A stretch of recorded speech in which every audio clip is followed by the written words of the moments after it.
Assalamualaikum warahmatullahi wabarakatuh. Terlebih dahulu saya ingin mengucapkan terima kasih kepada para ahli panel kita dan juga hadirin sekalian kerana sudi meluangkan masa bersama kami pada forum kita pada hari ini yang bertajuk Nuzul Quran 1444 Hijrah. Saya juga mengucapkan tahniah dan syabas kepada pihak yang sama-sama menjayakan program kita pada hari ini yang juga merupakan program anjuran Panitia Pendidikan Islam. Puji syukur saya kehadrat Allah Subhanahu Wa Taala, Tuhan yang lagi Maha Pengalah, lagi Maha Penyayang, yang telah memberikan kita semua kurnia yang sangat berharga yang berupa Al-Quran. Marilah kita bersama-sama merenung dan menaikkan satu detik penting dalam sejarah umat Islam, iaitu malam Nuzul Quran. Malam di mana wahyu pertama diturunkan kepada Nabi Muhammad SAW. Ucapan terima kasih kepada tiga para ahli panel kita. Izinkan saya memperkenalkan diri dan juga para ahli panel kita. Saya Muhammad Al-Fitri bin Fawazul Khair dari tingkatan 5 SD. Ahli panel pertama kita adalah Fitri bin Azhari dari tingkatan 5 SD. Seterusnya ahli panel kedua kita Asfana binti Asman dari tingkatan 5 SD. Dan juga ahli sekali ahli panel ketiga kita Afina Batisha binti Muhammad Al-Ubad dari tingkatan 5 SD. Marilah kita sama-sama menghayati topik dan pesanan yang akan disampaikan oleh ahli-ahli panel kita. Baiklah, tanpa berdengar masa lagi, saya akan mengumumkan soalan yang pertama untuk persiapan pertama. Soalan ini ditujukan kepada ahli panel pertama kita. Baiklah, saudara-saudara. Di bulan Ramadan yang mulia ini, terdapat malam di mana merupakan satu sejarah yang sangat penting dalam sejarah umat Islam, iaitu Nuzul Quran. Tapi saya mahu bertanya, apakah sebenarnya maksud Nuzul Quran itu? Mohon penjelasan. Terima kasih pihak sekolah atas ucapan terima kasih pihak sekolah atas jemputan dalam perbincangan kita pada pagi ini. Bismillahirrahmanirrahim. Assalamualaikum warahmatullahi wabarakatuh dan salam sejahtera. Allahumma salli ala sayyidina Muhammad wa ala alihi wa sahbihi wasallam. Terima kasih Tuan Moderator. Ayo, saya jelaskan dengan sejelas-jelasnya apa itu Nuzulul Quran. Mohon hadirin dan hadirat sekalian, pinjamkan telinga kalian kepada saya. Sebelum kita belajar lebih jauh lagi, izinkan saya mentakrifkan apakah itu Nuzul dan apakah itu Al-Quran. Baiklah, perkataan nuzul yang diambil daripada bahasa Arab iaitu nazala, yang merujuk kepada turunnya ataupun penurunan, terutama berkaitan dengan turunnya wahyu daripada Allah Subhanahu Wa Taala kepada Nabi Muhammad sallallahu alaihi wasallam. Dalam konteks Al-Quran, nuzul mengacu kepada proses yang di mana ayat-ayat Al-Quran ini diturunkan kepada Nabi Muhammad SAW secara bertahap ataupun secara berperingkat selama 23 tahun. Manakala Al-Quran pula merupakan kitab suci kaum Islam yang dianggap sebagai wahyu terakhir daripada Allah SWT.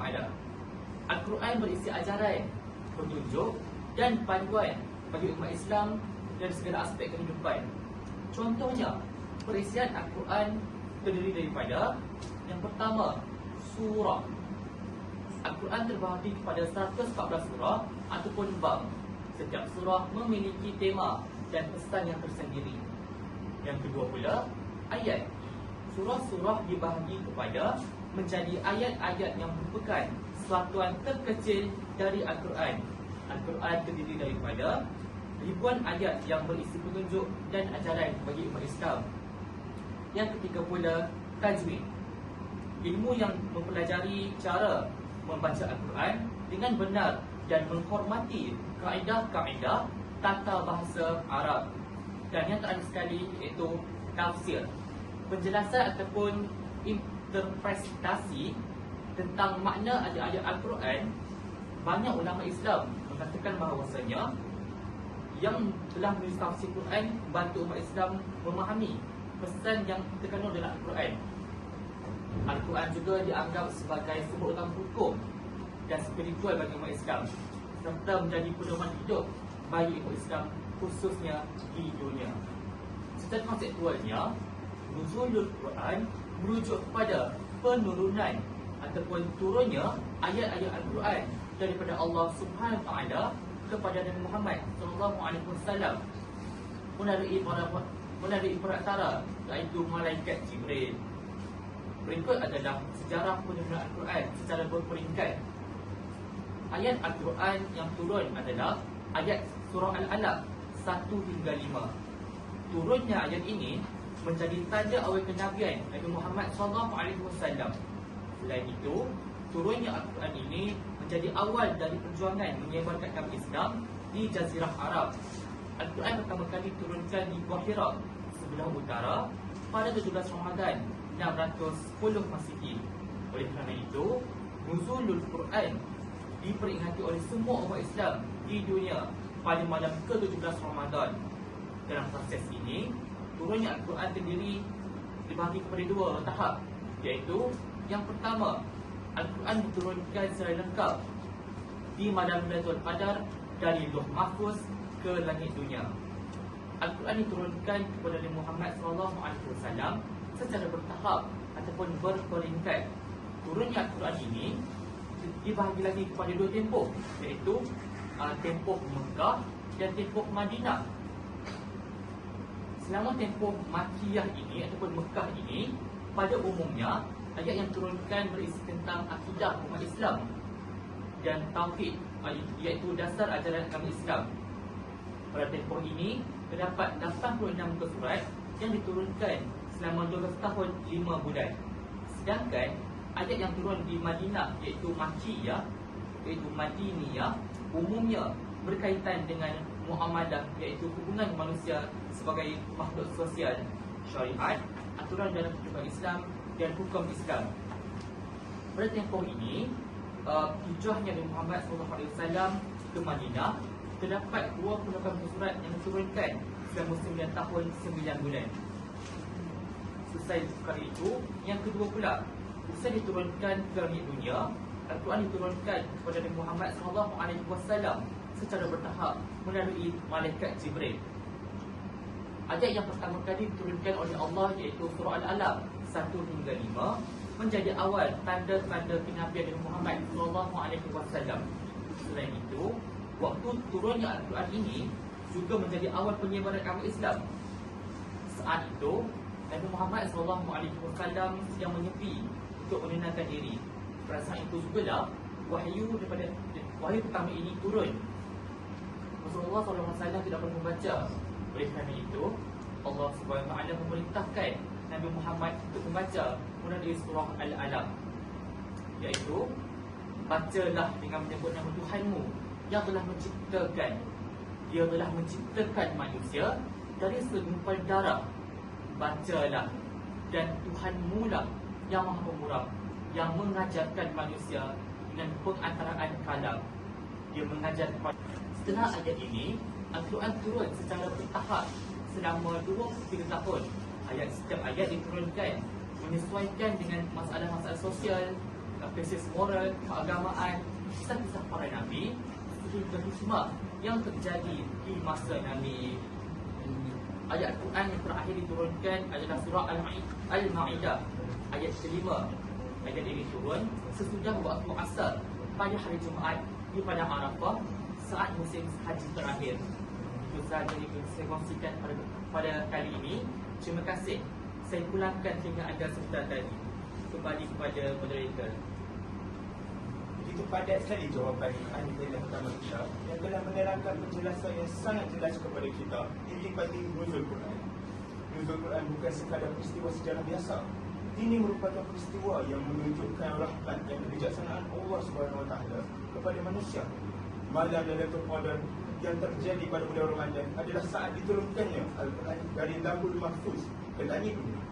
Ini menunjukkan betapa pentingnya Al-Quran dalam membimbing manusia ke arah kehidupan yang lebih bermakna dan harmoni. Alhamdulillah. Dengan itu, kita persilakan pula ada dengan kedua kita dengan soalan seterusnya.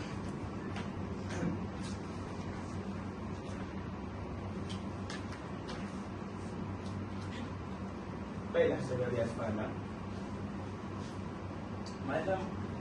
malam Nuzul Quran merupakan malam diturunkan Al-Quran kepada Nabi Muhammad SAW secara beransur-ansur. Soalan saya, apakah hikmah sebalik penurunan Al-Quran secara beransur-ansur tersebut? Mohon penjelasan. Terima kasih kepada saudara Alif. Assalamualaikum warahmatullahi wabarakatuh. Alhamdulillahirabbil alamin wassalatu wassalamu ala asyrafil anbiya'i wal mursalin wa ala alihi wa sahbihi ajmain. Terima kasih saya ucapkan kepada pihak sekolah kerana telah memberi saya peluang untuk saya berkongsi ilmu sepenuh nuzul Al-Quran bagi tahun 1444 Hijrah. Jadi saya meminta untuk saya menjawab persoalan yang telah dikemukakan oleh saudara Alif tadi.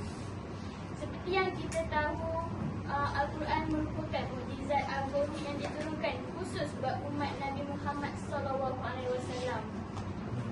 Ia bukanlah sama seperti kitab-kitab lain, tetapi mempunyai keagungan yang luar biasa.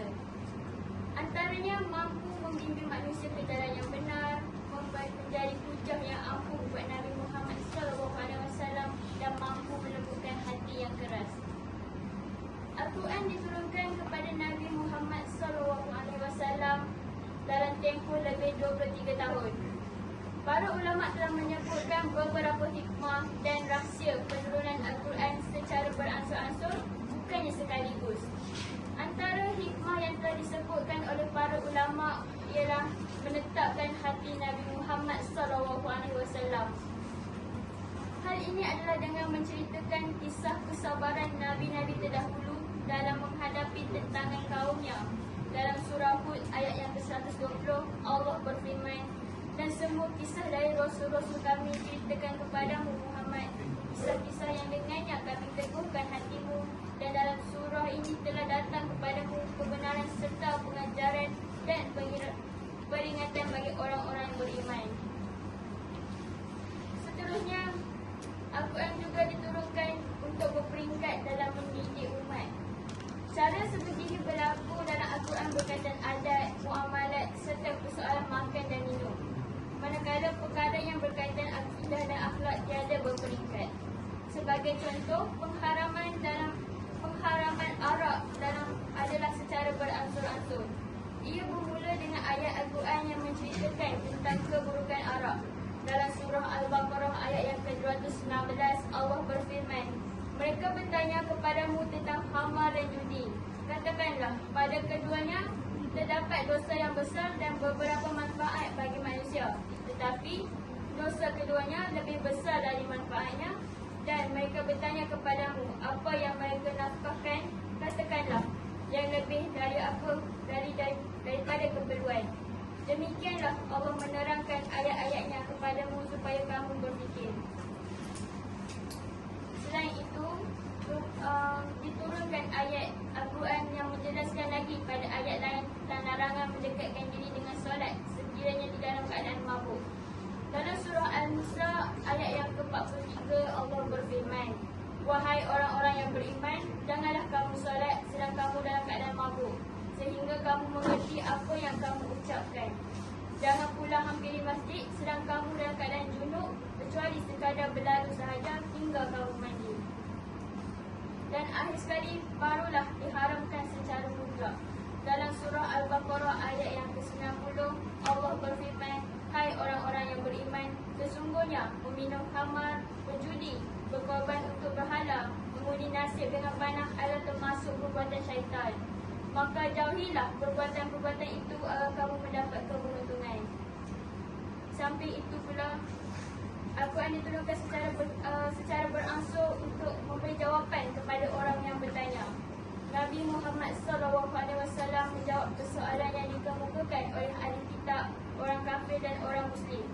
Dalam surah Al-Isra ayat yang ke-85, Allah berfirman, dan mereka bertanya kepadamu tentang roh. Katakanlah, roh itu termasuk urusan Tuhanku dan tidaklah kamu diberi pengetahuan melainkan sedikit. Samping itu juga, Al-Quran juga diturunkan secara beransur untuk memberitahu orang mukmin tentang tipu daya dan apa yang tersembunyi di hati musuh. Allah SWT telah membongkar kejahatan orang Yahudi ketika berdepan dengan Nabi Muhammad SAW. Dalam surah An-Nisa ayat yang ke-46, Allah berfirman, iaitu orang-orang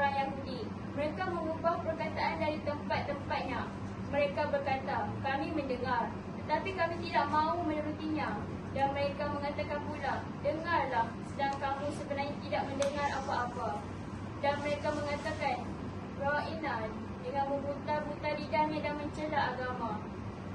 Sekiranya mereka mengatakan kami mendengar dan menurut dan dengarlah dan perhatikanlah kami, tentulah itu lebih baik bagi mereka dan lebih tepat. Akan tetapi Allah mengutuk mereka kerana kekafiran mereka. Mereka tidak beriman kecuali iman yang sangat tipis. Selain itu juga mengingatkan orang mukmin tentang kesilapan mereka. Ketika pembukaan kota Mekah, terdapat seorang Muslim yang telah membocorkan rahsia kepada kaum musyrikin tentang apa yang akan dilakukan oleh Nabi Muhammad SAW. Dari kisah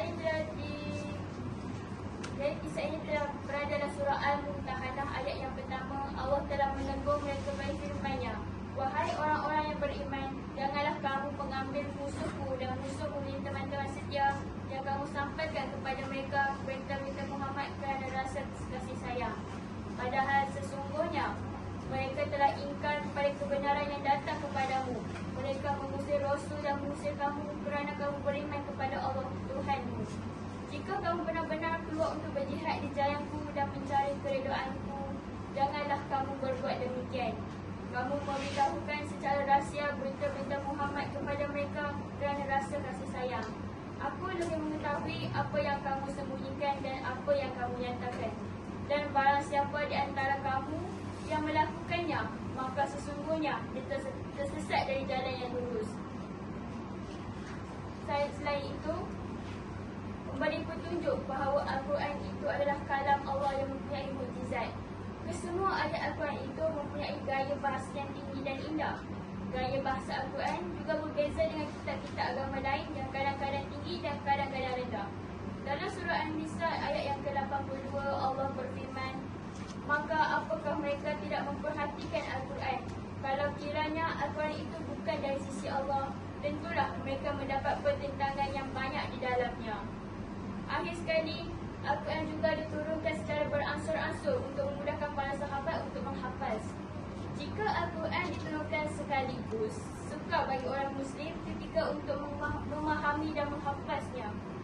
Dalam surah Al-Isra ayat ke-106 Allah berfirman, dan Al-Quran itu telah kami turunkan secara beransur-ansur agar kamu membacakannya perlahan-lahan kepada manusia dan kami menurunkannya bahagian demi bahagian. Jadi, marilah kita bersama-sama menjadikan Al-Quran sebaik-baik teman.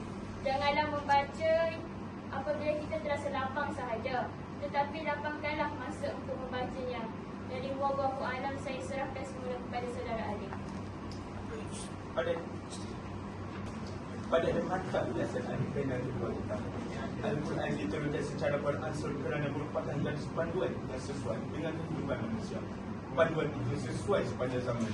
Di tengah perubahan zaman dan cabaran yang semakin kompleks, Al-Quran tetap menjadi sumber inspirasi dan panduan yang mantap bagi umat Islam. Sumber cahaya yang menerangi jalan menuju kebenaran dan kebahagiaan sejati. Justru, marilah kita kekalkan kecintaan kepada Al-Quran dan perbanyakkan membaca, memahami dan mengamalkan ajaran suci yang terkandung di dalamnya. Untuk melengkapkan pusingan pertama kita, tibalah giliran ahli panel ketiga untuk memberi input tentang apakah antara inisiatif yang boleh kita lakukan untuk memupuk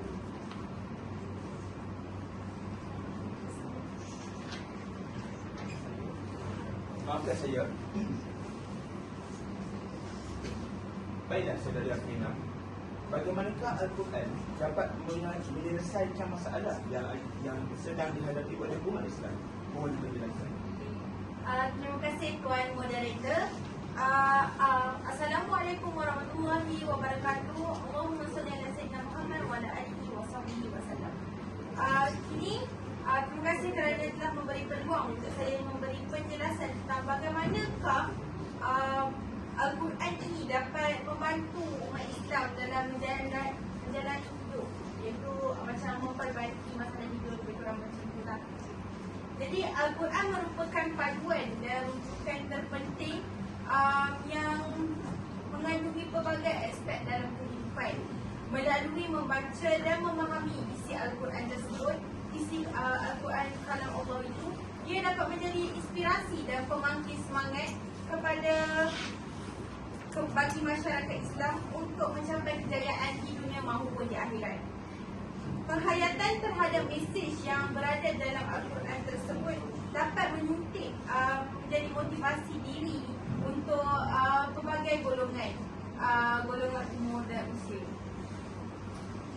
Allah Subhanahu wa Ta'ala berfirman, Al-Quran ini menjadi panduan-panduan yang membuka mata hati manusia dan menjadi hidayah petunjuk serta membawa rahmat bagi kaum yang meyakini kebenarannya. Surah Al-Jathiyah ayat 20. Ketahuilah bahawa membaca Al-Quran mengandungi fadilah yang besar bagi sesiapa pun. Allah Subhanahu wa Ta'ala menjanjikan ganjaran pahala yang begitu banyak pada golongan yang membaca Al-Quran sebagai rutin harian mereka. Bagaimanakah ukuran banyaknya pahala tersebut? Sebenarnya, pahala membaca Al-Quran itu bukan hanya dikira berdasarkan keseluruhan ayat atau surah, tetapi setiap huruf itu diberikan ganjaran dengan 10 kali ganda. Abdullah bin Mas'ud menyatakan Rasulullah SAW bersabda, sesiapa membaca satu huruf daripada Al-Quran, maka dia melakukan satu kebajikan, dan satu kebajikan itu dilipat gandakan 10 kali. Saya tidak mengatakan alif lam mim itu satu huruf, melainkan alif itu satu huruf, lam satu huruf dan mim satu huruf. Sunan Tirmizi. Seperkara lagi, perlu diketahui bahawa dalam Al-Quran terkandung mesej dan nilai-nilai rahmah, iaitu ramah, aman, harmoni, mesra, alami dan hormat yang dapat dihayati oleh seluruh umat Islam. Pemahaman terhadap nilai-nilai dan mesej rahmah itu akan dapat menjadi panduan dan pengajaran dalam usaha kita menterjemahkan Islam sebagai agama rahmah dalam kehidupan. Okay. Misalnya ajaran Islam menganjurkan supaya umat Islam juga mengajak manusia-manusia lain bersikap adil dan ihsan kepada sesama manusia. Allah Subhanahu wa Ta'ala berfirman, dengan Al-Quran itu Allah menunjukkan jalan-jalan keselamatan serta kesejahteraan kepada sesiapa yang ikut keredaannya, dan dengannya Tuhan keluarkan mereka daripada gelap gelita kufur kepada cahaya iman yang terang benderang dengan izinnya, dan dengannya juga Tuhan menunjukkan mereka ke jalan yang lurus. Surah Al-Maidah ayat 15. Walaupun berdepan cabaran untuk memperkukuhkan kefahaman dan penghayatan masyarakat kepada Al-Quran, namun usaha menganjurkan berbagai inisiatif bagi memupuk budaya mencintai dan mendekati Al-Quran perlu diteruskan dalam kalangan masyarakat Islam, bermula daripada keluarga kita sendiri. Dan jika kalam Al-Quran ini dihayati sepenuhnya, ia boleh menjadi asas untuk pembentukan umat Islam yang berakhlak mulia dan saling hormat di antara satu sama lain. Pertikaian, perbalahan dan persengketaan sesama Muslim dan orang Islam juga dapat dipupuk dengan penuh nilai kesederhanaan sebagaimana dianjurkan syarak. Okey, Wallahualam, saya serahkan kepada Tuan Moderator. Begitu menarik kupasan alifan yang ketiga kita tentang bagaimana Al-Quran dapat menyelesaikan masalah yang dihadapi oleh umat Islam dengan memahami dan juga mengaplikasikan ajaran-ajaran Al-Quran secara tepat. Umat Islam diyakini dapat menemukan solusi untuk berbagai masalah yang mereka hadapi dalam kehidupan mereka, baik itu masalah individual maupun sosial. Baiklah, kita teruskan lagi forum kita pada hari ini untuk pusingan kedua yang juga merupakan pusingan terakhir kita. Tanpa berdengar lagi, kita persilakan ahli panel pertama kita untuk memberi pencerahan terhadap soalan pertama kita.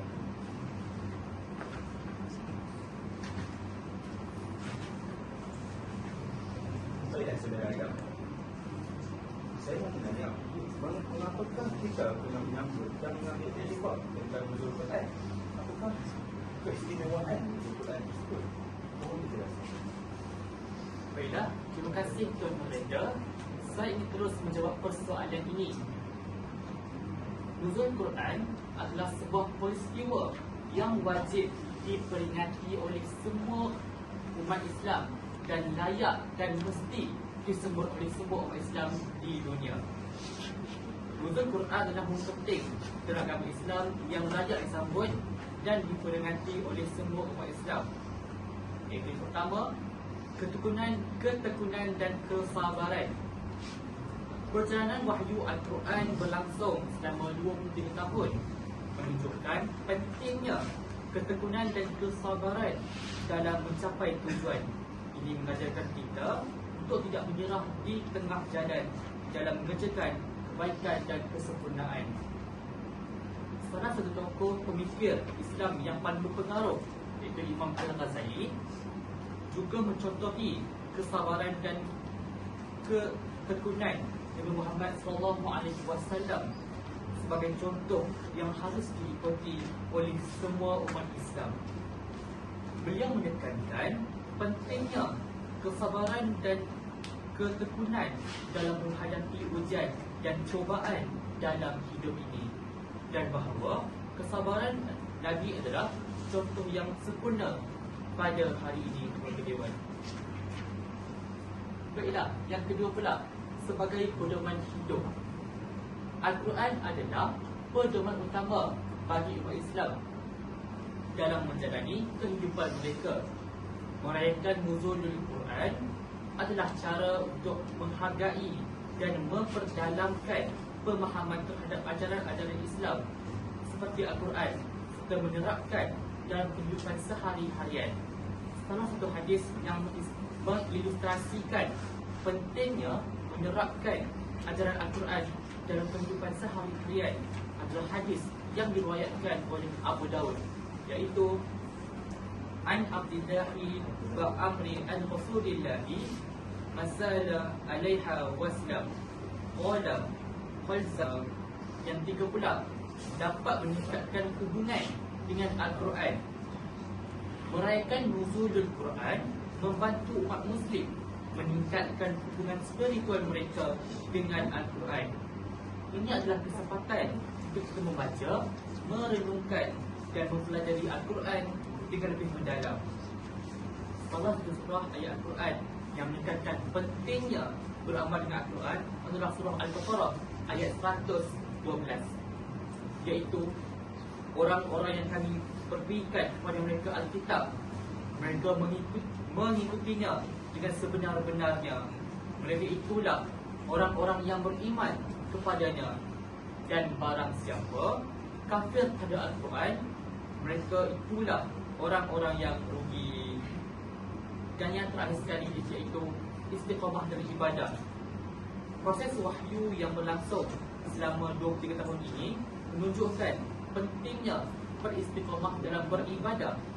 Ini mengajarkan kita untuk menjaga istiqamah dalam melaksanakan kewajipan agama dan tidak mengabaikan ibadah hanya kerana kesibukan atau tantangan dalam kehidupan sehari-harian. Daripada Abu Hurairah radhiyallahu anhu, Rasulullah SAW pernah bersabda, yang pertama kali akan dihisab pada hari kiamat dari amal perbuatan seseorang hamba adalah solatnya. Jika solatnya baik, maka berhasil dan untunglah dia. Namun sebaliknya, jika solatnya buruk, maka rugilah dia dan merugikan. Jika kurang dalam satu hal dari fardunya, Allah Azza wa Jalla berfirman, lihatlah, apakah hambaku memiliki amalan sunnah yang bisa melengkapkan kekurangannya? Kemudian perbuatan fardu itu dihitung berdasarkan amalan sunnah yang bisa melengkapi kekurangan tersebut, dan kemudian lainnya dihitung juga dengan cara yang sama. Hadis riwayat Bukhari dan Muslim. Dan saya kira inilah peluang terakhir saya untuk mengucapkan ribuan terima kasih kepada pihak majlis. Sekiranya ada kesalahan bicara dan kesalahan kata, saya menyusun 10 jari kerana yang baik itu datang kepada saya, dan yang jahat itu datang daripada syaitan.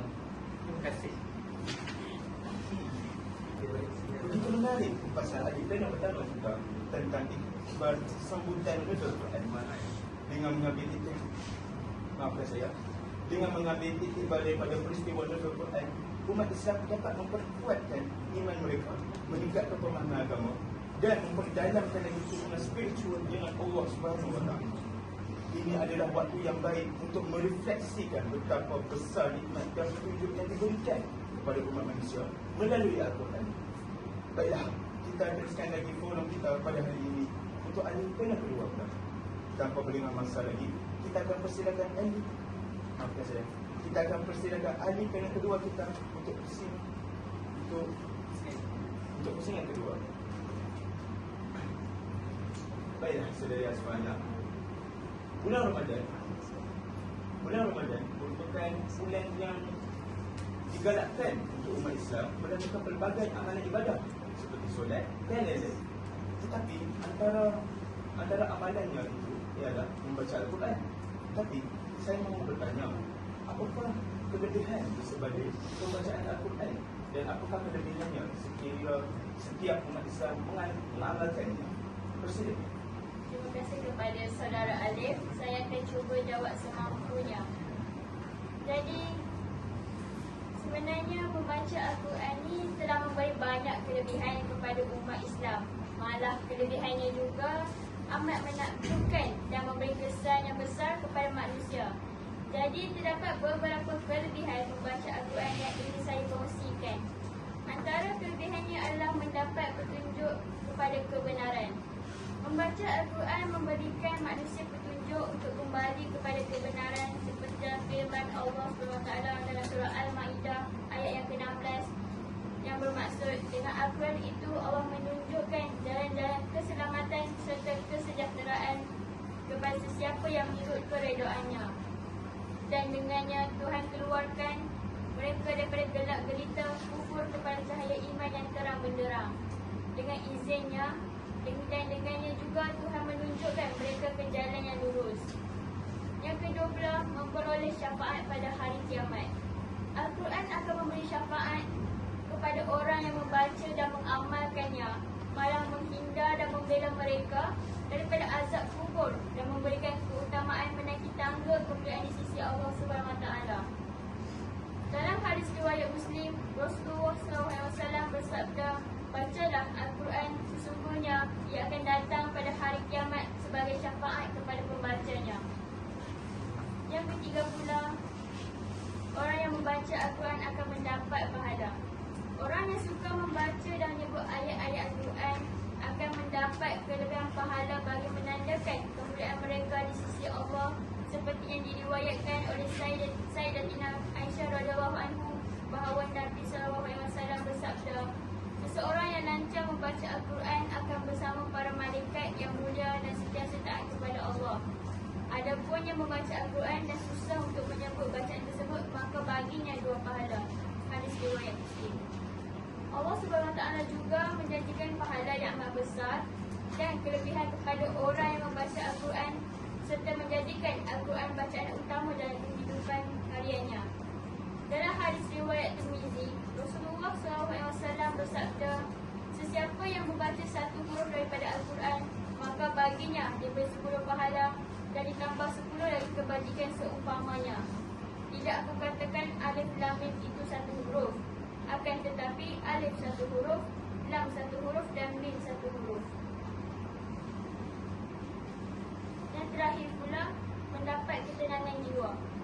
Penggunaan ini hanya boleh diberikan oleh pencipta keamanan dan kasih sayang. Daripada Al-Bara' Azim radhiyallahu anhu, katanya ada seorang lelaki membaca surah Al-Kahfi dan di sisinya seekor kuda yang diikat dengan 2 utas tali. Kemudian dia nampak awan menaunginya dan awan itu juga menaungi kudanya. Tetapi kudanya lari daripada lindungan awan itu. Keesokannya lelaki itu pergi berjumpa Nabi Muhammad SAW lalu menceritakan apa yang berlaku.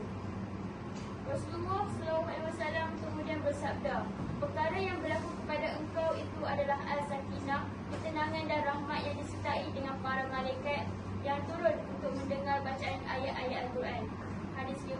Bukhari dan Ahmad. Oleh yang demikian, marilah kita mengamalkan membaca ayat suci Al-Quran setiap hari walaupun hanya dengan sepotong ayat. Sebagai contoh, kita boleh membaca ayat kursi yang merupakan satu amalan soleh yang sangat bermanfaat buat pembacanya di akhirat kelak. Bahkan, ribuan malaikat juga ikut membawa bacaan tersebut hingga bergetar seluruh bumi.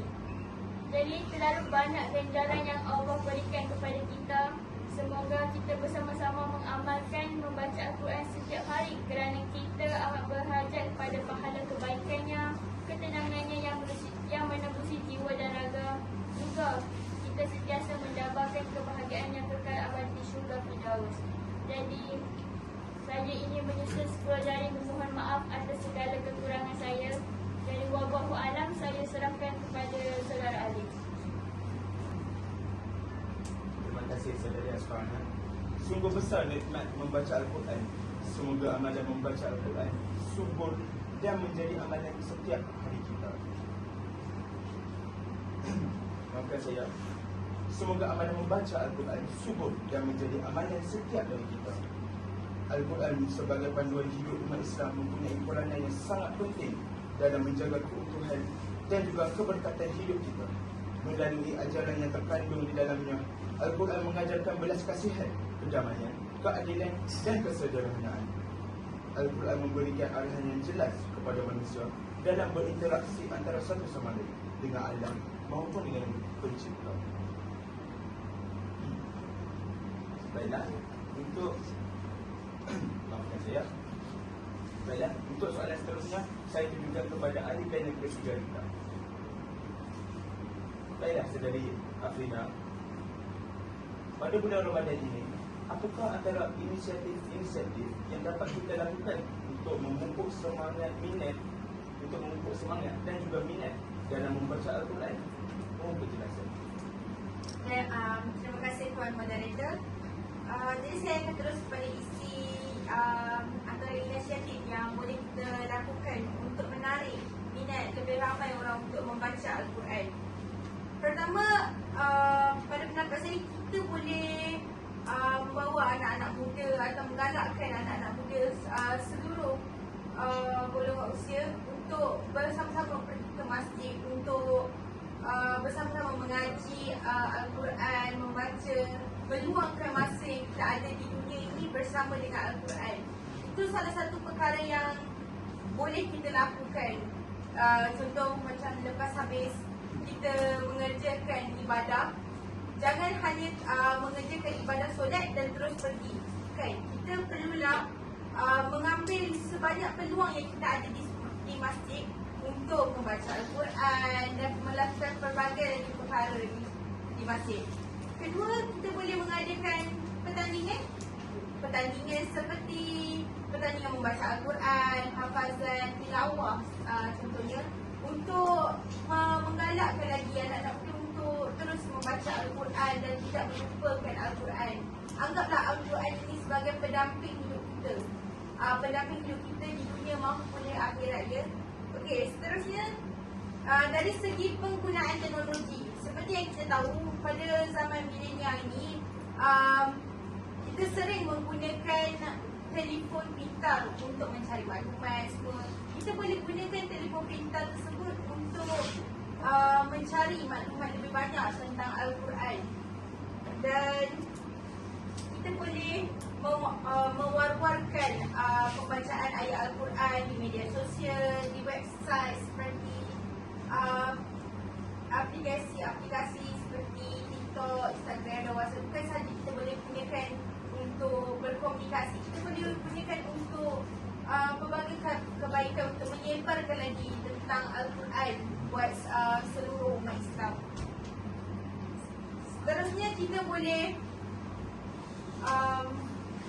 mengadakan program bimbingan Al-Quran seperti golongan yang lebih tahu, lebih pintar tentang tajwid dan lebih memahami Al-Quran serta pembacaannya, boleh mengajar orang-orang yang ingin mengenali Al-Quran dengan lebih lanjut untuk membacanya. Selain itu, inisiatif aktiviti yang boleh kita lakukan seterusnya ialah ceramah, seminar ataupun perbincangan tentang Al-Quran. Seperti yang kita lakukan sekarang, seperti forum kita pada hari ini, dia dapat membantu sedikit sebanyak orang untuk mengenali Al-Quran sempena Hari Nuzul Al-Quran. Jadi diharapkan minat dan kecintaan kepada Al-Quran ini berterusan untuk sepanjang zaman. Kita harus memupuk semangat ini dalam diri kita untuk menjadikan Al-Quran ini penting